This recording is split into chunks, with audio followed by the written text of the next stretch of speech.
Hi everyone, আসসালামু আলাইকুম। Welcome to my another new blog. কেমন আছেন সবাই? আই হোপ সবাই অনেক ভালো। আলহামদুলিল্লাহ, আমরাও অনেক ভালো আছি। সাডেন প্ল্যানে আজ আমরা এক জায়গায় বেড়াইতে যাচ্ছি। এটা কয়েকদিন আগের ভিডিও। বাহিরে এত পরিমাণে কুয়াশা ছিল, কিচ্ছু দেখা যাচ্ছিল না, আর তেমনই প্রচুর ঠান্ডা পড়েছিল।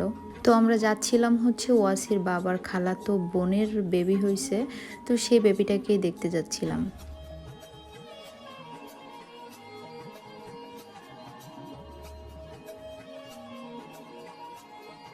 তো আমরা পৌঁছে গিয়েছি, আর এখানে ওয়াসির এই কেয়ারিং ব্যাপারটা আমার খুবই ভালো লাগছে। সবাই চলে আসছে, কিন্তু সে হচ্ছে তার বাবার নানু এটা। তো তাকে ও সুন্দর করে আগলে ধরে নিয়ে আসছিল, ব্যাপারটা খুবই ইন্টারেস্টিং। তো আমরা ভেতরে এসে বসলাম, এখন হচ্ছে সবার সাথে কুশলাদি বিনিময় চলছে।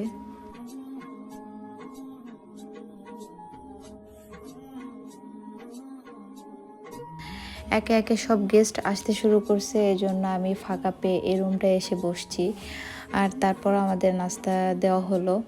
তো একটু খাচ্ছিলাম, যেহেতু আমি সকালে খেয়ে বের হই নাই, এজন্য হচ্ছে একটু একটু এখান থেকে আমি খাচ্ছিলাম। আর ওয়াসিকেও আমি একটু দেওয়ার চেষ্টা করছিলাম, বাট ও খাবে না বলে এক দৌড়ে রুম থেকে চলে গেছে। আমরা এ বাসায় এসে পৌঁছাইছিলাম 11টার মধ্যেই। সো আসার পরে লং টাইম কিন্তু বসেই আছি আমি, আর যেহেতু এখানে খুব একটা কাউকে আমি চিনিও না। এদিকে ওয়াসির ফুপি এক পাশে ঘুমাই গেছে, আর এখানে আমি একা একা ভীষণই বোরিং হচ্ছিলাম। আর আমার ফোনেও চার্জ ছিল না, যে তাই বসিয়ে বসে ফোনই দেখতে থাকবো। তো ব্যাগ থেকে একটা সিভিট বের করে ওটাই আমার শেষ ভরসা, আমি ওটা খেয়ে মনকে শান্তি করে বসেছিলাম।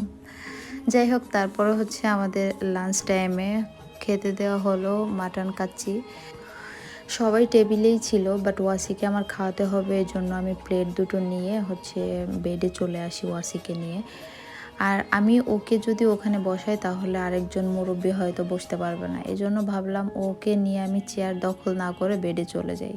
তো খাওয়া দাওয়া শেষ করে শেষ পাতে ছিল দই, সেটাও খেলাম।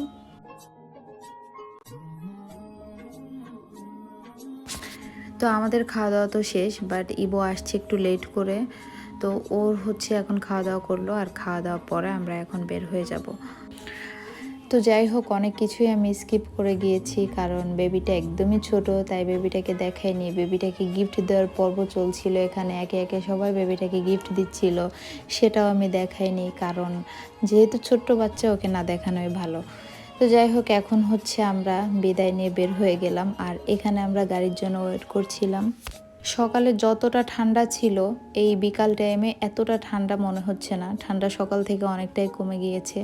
তো আজকের মতো এখানেই বিদায় নিচ্ছি। ভালো লাগলে অবশ্যই একটা ফলো দিয়ে পাশে থাকবেন, লাইক কমেন্টস করবেন।